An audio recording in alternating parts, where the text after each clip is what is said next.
बंगाल के बाकुंडा जिले के शिमलापाल इलाके में अचानक आकाश से लगभग 1 क्विंटल वजन के बर्फ के विशाल टुकड़े जमीन पर गिरने की घटना देखकर स्थानीय लोग जैसे आश्चर्यचकित हो गए।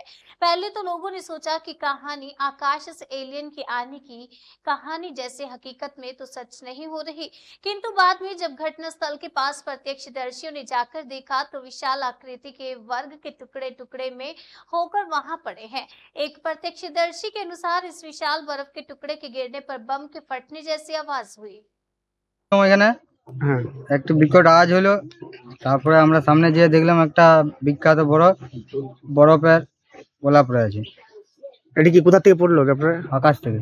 আওয়াজ যখন আকাশ থেকে আসছিল ভেসে তখনই কি আওয়াজ হচ্ছিল? হ্যাঁ, তখনই আওয়াজ হচ্ছে। তখন কি মনে হলো হঠাৎ করে আওয়াজ শুনে কি ভাবলেন? হঠাৎ করে মনে হলো কিছু একটা পড়লো, যে দেখলাম একটা বরফ পড়ে আছে। বড় চাঙড় ছিল? বড় বলতে 1 কুইন্টাল হবে। আচ্ছা আচ্ছা। মানে তারপরে এই এলাকায় মানুষদের কাছে কানে অনেক লোক আছে। কিছুটা এই আওয়াজ বা এই বিকট আওয়াজ করে যেভাবে বরফ পড়লো, এতে তো অনেকটাই দুশ্চিন্তার ব্যাপার। হ্যাঁ, দুশ্চিন্তার ব্যাপার। ভয় লাগে না? যদি ভয় বলতে আমাদের সামনে পড়ে যায়, আমাদের আর কিছু কেন হলে আমাদের গায়ে পড়তো, আর একটু সামনে হলে তো বিপদ ঘটে যেতে পারতো। হ্যাঁ, আচ্ছা। কি নাম? আকাশ দিলে। বা কি দেখতে এসেছেন এখানে? এখানে এসে ওইটাই দেখতে এসেছিলাম, কিন্তু গর্তটা আছে, বরফ নেই তো এখন। কি হয়েছিল এখানে? শুনেছি যে আকাশ থেকে সকালে বরফ পড়েছে।